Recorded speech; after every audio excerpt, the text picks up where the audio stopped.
So I wanted to give you a quick rundown of your 1650 and in particular your control screen here. Do want to point out on your nozzles there is anti-seize grease on each of the nozzles. So if you do take those nozzles out, make sure you put a little anti-seize back on the threads before putting them back in. So just to point that out. On your control panel, you'll see here, you're going to find there's no on or off button. So that means your control panel is always going to be lit. Doesn't mean your machine is on, but it does mean that your control panel will stay illuminated. Now, what stays on in this system is the water heater. It has a standard water heater built in underneath. The temperature set point is set at about 120 degrees. So to turn your unit on or off, you would actually have to open the control panel and turn the breakers on and off here. That's where you're going to actually turn your water heater off as well as your screen. Your screen will go dark at that point, but there's no physical on or off button to the machine. So the machine, as you look at the control panel, it's pretty easy to navigate. You have 5 preset timers. You can set these times to anything you want, hit the button, program in your time. This is basically 50 seconds.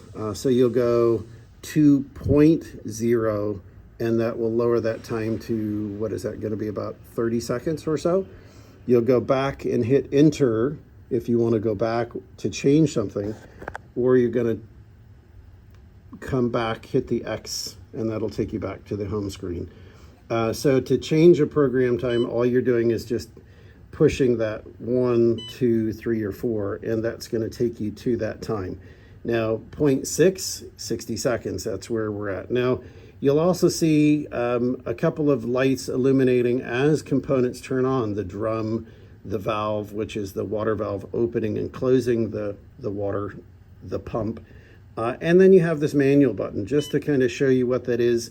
This will manually turn on your water valve, your water pump, and or your drum. Very rarely will you ever need to turn on your valve manually.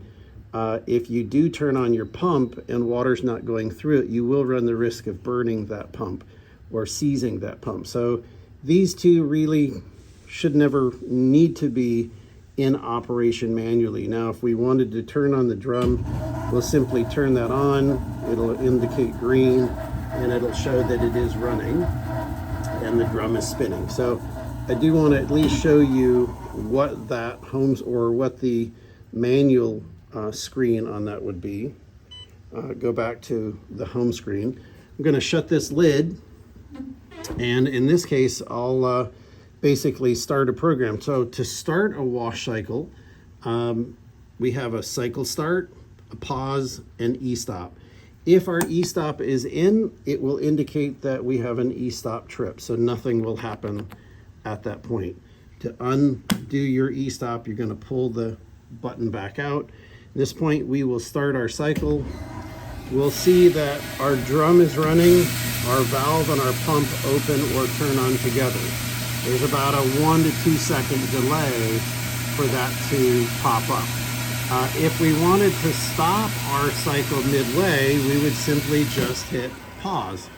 And on our controls panel, it's basically going to show us that we have the system in pause mode to push the start cycle to basically start where we left off at that 36 second point. So I would push the green button that's flashing, and that will restart our program until our wash is complete.